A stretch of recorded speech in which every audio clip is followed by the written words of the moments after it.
Hello, and welcome to the Turbulent World of Middle East Soccer, or Mid-East Soccer podcast.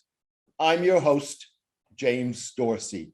Please subscribe to my YouTube channel and click the notification button for more updates. Rather than push for an immediate improvement of strained relations with the United States, Saudi Arabia appears to be looking forward to a time when US President Joe Biden's wings may be clipped. The kingdom seems to be betting on a better reception in Washington if Democrats lose control of Congress in this year's midterm elections, and or Donald Trump or a Republican candidate with similar inclinations wins the White House in the 2024 presidential election. The Saudi approach signals that the kingdom has not given up on the United States, although it has lost faith in Mr. Biden because of his attitude towards Crown Prince Mohammed bin Salman and his efforts to revive a nuclear accord with Iran. The approach further recognizes that neither China nor Russia are able or willing to replace the United States as the kingdom's security guarantor, even if Washington has proven to be an increasingly unreliable partner in recent years. Mr. bin Salman suggested what his thinking may be when he approved a $2 billion investment by Saudi Arabia's sovereign wealth fund, the Public Investment Fund, PIF, in a controversial private equity fund against the advice of the PIF screening panel. The private equity fund, Affinity Partners, was recently created by Jared Kushner, Mr. Trump's son-in-law and erstwhile advisor, who has maintained a close relationship with the Crown Prince. In a presentation, Affinity Partners touts the vehicle's inroads in Saudi Arabia, the organization of oil exporting countries OPEC, and its partners, including Russia, on the back of Mr. Kushner's years in the White House. The Saudi fund screening panel cited as reasons not to invest the inexperience of the Affinity Fund management, an unsatisfactory in all aspects due diligence report, a proposed asset management fee that seemed excessive, and public relations risks. Analysts have suggested that Mr. bin Salman, who chairs the PIF, rewarded Mr. Kushner for his support on multiple occasions during the Trump presidency.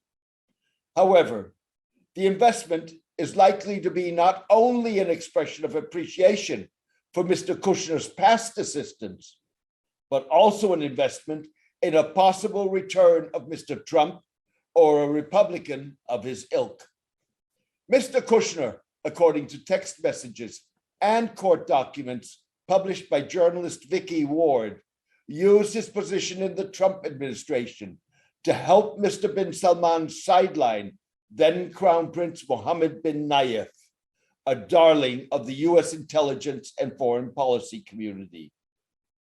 In contrast to Mr. Trump, who broke with tradition when he made Saudi Arabia the first foreign country he visited after becoming president, and Mr. Kushner, who stayed in close touch with Mr. bin Salman despite multiple controversies, Mr. Biden has until recently refused to engage with the Crown Prince because of the 2018 killing of journalist Jamal Khashoggi in the Saudi consulate in Istanbul.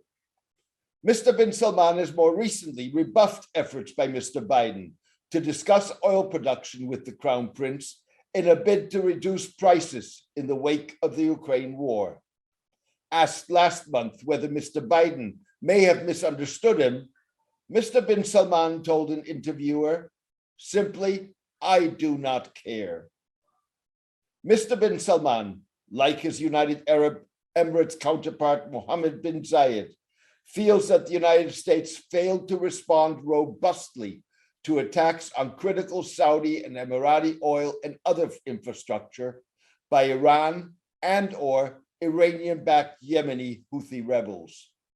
The two men are also critical of Mr. Biden's efforts to negotiate a revival of the moribund 2015 international agreement that curbed Iran's nuclear program, without tackling the Islamic Republic's ballistic missiles program and support for Shiite militias in various Arab countries. Responding this week to media reports of strains in US relations with the kingdom, the Saudi embassy in Washington insisted that the relationship is historic and remains strong. There is daily contact between officials on an institutional level, and there is close coordination on issues such as security, investments, and energy. To be sure, Mr. Trump was far blunter in his refusal to respond to Iranian-backed attacks in 2019 that targeted some of Saudi Arabia's critical oil facilities. That was an attack on Saudi Arabia. That wasn't an attack on us, Mr. Trump said at the time, reaffirming by implication that the US had no NATO-style commitment to the kingdom. At the time, Mr. Trump signaled that his attitude toward assisting Saudi Arabia in responding to the attack was transactional. We would certainly help them, Mr. Trump said. If we decide to do something, they'll be very much involved, and that includes payment. And they understand that fully. In the absence of alternatives, that may be an approach that Mr. bin Salman feels more comfortable with, particularly given the current mood in Washington and the lack of clearly formulated security understandings. Last week, 30 Democratic members of Congress suggested in a letter to Secretary of State Anthony Blinken that a recalibration of the US-Saudi relation was needed, and asked for a readout of the administration's review and assessment of the US-Saudi relationship. In response, Gulf Cooperation Council Assistant Secretary General Abdulaziz Abu Waishek said that the recalibration that is needed is to revisit the basic components undergirding the long-term US partnership with Saudi Arabia and its Gulf Cooperation Council allies.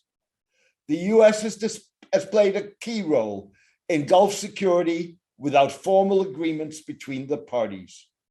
A new strategic architecture is needed to update and upgrade existing ad hoc security cooperation. Mr. Abu Waishek's remarks came as Saudi Arabia and the UAE, backed by Israeli lobbying in Washington, pressured the Biden administration to sign a defense pact with Gulf states, similar to an accord between the UAE and France.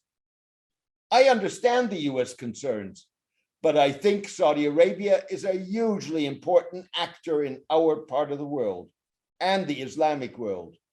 And it's important, in my view, to the extent possible, to fix relations between the US and Saudi Arabia, said Michael Herzog, Israel's ambassador to the United States. Thank you for joining me today. I hope you enjoyed the podcast.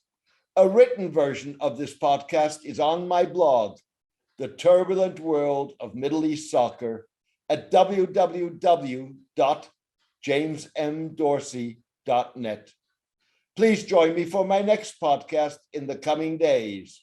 All the best and take care.